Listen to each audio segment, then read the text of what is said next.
ناظرین، آج کا ہمارا موضوع دنیا خشاشین کا بانی حسن ابن صبا ہے، جس نے دنیا میں ایک جنت بنا رکھی تھی اور اس میں انسان کی ضرورت اور مقصد کی ہر وہ شے موجود تھی جس کا حقیقی جنت میں اللہ نے انسان سے وعدہ کر رکھا ہے۔ حسن بن صبا کے مطابق اس جنت میں رہنے والی لوگ خشاشین یا فدائی ہیں، چونکہ خشاشین خشیش کی جمع ہے اور خشیش دراصل ایک ایسی جڑی ہے جسے استعمال کرنے کے بعد انسان اپنے ہوش ٹھکانے نہیں رکھتا، یعنی کہ وہ خود کو نشے کی کیفیت میں محسوس کرتا ہے۔ حسن ابن صبا کی اس جنت میں ان فدائیوں کو نشے کی حالت میں رکھا جاتا، انہیں بلیوں کا گوشت دیا جاتا، جس کے نتیجے میں ان کے اندر وحشت ظاہر ہوتی۔ ان لوگوں کو ایسا لگتا کہ شاید حقیقت میں وہ ایک جنت میں داخل ہو چکے ہیں۔ حسن بن صبا جب بھی اپنے فدائیوں کو کوئی کام سونپتا تو وہ بخوبی نبھاتے۔ نوبت یہ تھی کہ اگر کسی فدائی کو خنجر تھما دیا جاتا اور کہا جاتا کہ خود کو قتل کر لو تو وہ ایک لمحہ نہ سوچتا اور وہ خنجر اپنے دل میں اتار لیتا، ساتھ ہی ساتھ بے اختیار کہتا، یا امام الجبل حسن ابن صبا، تیرے نام پہ تیری جنت سے اللہ کی جنت میں داخل ہو رہا ہوں۔ اس جنت کا تعلق قلعہ الموت سے ہے جہاں یہ جنت تعمیر کی گئی۔ اس قلعے کو کیسے حاصل کیا گیا؟ ہلاکو خان نے تاریخ میں پہلی اور آخری دفعہ اس قلعے کو کیسے فتح کیا؟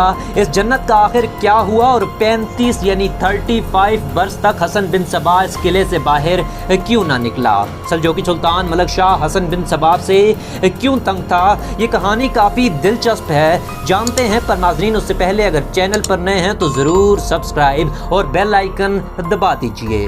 معززین، حسن بن صبا دراصل خود کو مسلمان بتاتا، جبکہ اس کے بارے میں کہا جاتا کہ وہ اسماعیلی فرقے سے تعلق رکھتا تھا جس کے ساتھ شیعہ لوگوں کی اکثر جماعت پائی جاتی، اور یہ لوگ ہمیشہ اس کے شیطانی خیالات کو پورا کرنے میں اس کی مدد کرتے۔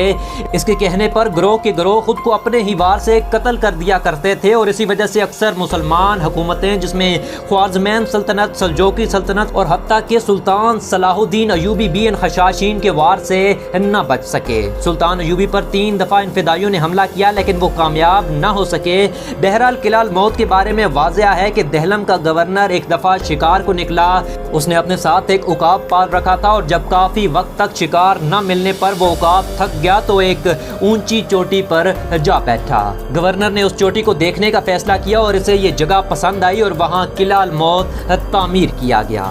یہ قلعہ صوبہ قازوین ایران میں واقع تھا اور اس وقت سلجوقی سلطان ایران میں اپنا اثر و رسوخ بنا چکی تھی، لہٰذا یہ قلعہ بھی سلجوقی وزیر مہدی کے ہاتھوں میں تھا، اور اس وقت سلجوقی سلطان ملک شاہ نے یہ حکم دیا کہ حسن بن صبا کو پکڑ کر فوراً حوالات میں ڈال دیا جائے۔ ہر طرف سے اس کے فتنے بڑھ رہے تھے اور صرف مسلم ریاستیں نہیں بلکہ صلیبی اور منگول بھی اس شخص سے شدید تنگ تھے، جبکہ دوسری طرف حسن بن صبا کی نظریں اس قلعے پر تھی، جس کی وجہ تھی کہ یہ قلعہ انتہائی محفوظ تھا اور اس قلعے کو تاریخ میں اس وقت تک بھی کسی نے فتح نہ کیا تھا۔ حسن بن صبا نے آہستہ آہستہ اپنے فدائیوں کو اس قلعے میں داخل ہونے کا حکم دیا، اور اکثر فدائی وہاں کے مقامی لوگوں کی طرح وہاں بستیاں بنا کر رہنے لگے۔ اور جب حسن بن صبا کو اپنی حالت مضبوط ہوتی دکھائی دی تو اس نے ایک استاد کی حیثیت سے اس قلعے میں رسائی حاصل کی۔ اس نے مزید شاگرد بنانے شروع کیے، وہاں کے سپاہیوں کو اپنے ساتھ ملانا شروع کیا، اور حتیٰ کہ اس کے وزیر کا اہم مشیر اپنے ساتھ ملا لیا۔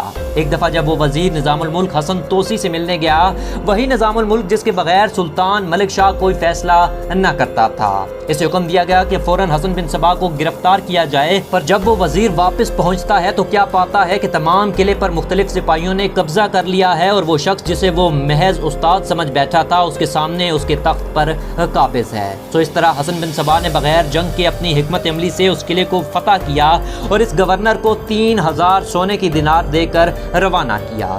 اس کے بعد حسن بن صبا نے یہاں تعمیرات شروع کروائیں، یہاں پانی کا نظام بہتر کیا، ندیاں بنائیں، دودھ شہد کے کنویں لگوائے، لوگوں کو قدرت کے نظاروں سے آگاہ کیا، فصلیں لگائی، یہاں دنیا بھر سے خوبصورت عورتیں اکٹھی کر کے انہیں حوروں کا درجہ دیا گیا، یہاں باغات اور لائبریریز تعمیر کی گئیں، دنیا بھر کے طبیبوں اور فلسفہ دانوں کو یہاں قید کیا گیا، اور جب 9 عمر لڑکے اس جگہ بڑے ہوتے تو اس جگہ کو جنت تصور کرنے لگتے۔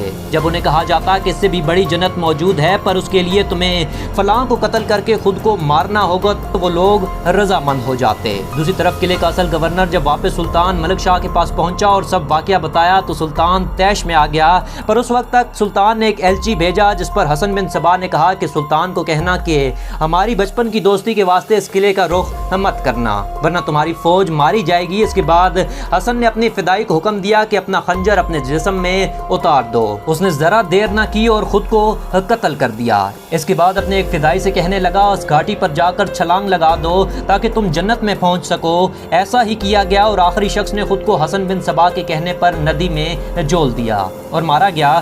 اب جنگ سے بچنے کا کوئی راستہ نہ بچا تھا کہ سلطان ملک شاہ نے فوج کے دستے قلعہ الموت کی طرف روانہ کیے، پر ابھی رستے ہی میں حسن بن صبا کے فدائی نے نظام الملک کو قتل کر دیا۔ وہ لشکر واپس روانہ ہو گیا اور بعد میں سلطان کو بھی قتل کرا دیا گیا۔ اس شخص نے 35 برس یعنی 35 ایئرز اس قلعے پر حکومت کی اور صرف 2 مرتبہ اس قلعے کی چھت کا معائنہ کیا، جس کی وجہ ہمیشہ وہ اپنے شیطانی مقاصد کی تکمیل میں لگا رہتا۔ اس کے علاوہ ہپنوٹزم یعنی جس میں انسان کو آنکھوں ہی آنکھوں میں نیند پاگل کر کے اس سے مختلف مقاصد کے لیے استعمال کیا جاتا ہے، اس چال کو بھی سب سے پہلے حسن بن صبا نے متعارف کروایا۔ اس شخص نے 90 سال طویل عمر پائی اور اسی قلعے میں اس کی موت واقع ہوئی۔ اس کی موت تک اس قلعے کو کوئی فتح نہ کر سکا، پر جب سلجوقی سلطنت کمزور ہوئی اور منگول اس علاقے میں داخل ہوئے تو منگولوں نے اس قلعے کو اپنے لیے پریشانی کا سبب دیکھا۔ اس صورت میں مونکے خان نے اپنے بھائی ہلاکو خان کو حکم دیا کہ فوراً اس قلعے کو فتح کر کے اس گورنر کا سر قراقرم بھیجو۔ ہلاکو خان اور اس کے منگول فوجی 50,000 کی تعداد میں اس قلعے کی طرف روانہ ہوئے اور اس قلعے کے نزدیک پڑاؤ ڈالا۔ کیونکہ یہ قلعہ فتح کرنا اور وہاں موجود کھائی سے ہو کر قلعے تک پہنچنا آسان نہ تھا، سو ہلاکو خان نے بہترین وقت کا انتظار کیا اور اس واحد رستے سے گزرنے کے لیے حکمت عملی تعمیر کرنے کا فیصلہ کیا۔ پر اس دوران قلعے میں موجود فدائیوں نے آگ سے بھرے تیر ہلاکو خان کے قافلے پر برسائے، جس سے وہاں موجود خیمے راکھ ہو گئے۔ مزید انتظار سے پہلے ہلاکو نے قلعے کی طرف چڑھائی شروع کی اور پھر اس گورنر ان فدائیوں کو عبرت ناک موت دی، یہاں تک کہ وہاں موجود خواتین اور بچوں کو بھی نہ بخشا، اس جنت کو مسمار کر دیا اور اس قلعے کو کھائی میں تبدیل کر دیا۔ اس طرح قلعہ الموت بھی اپنے انجام کو پہنچا،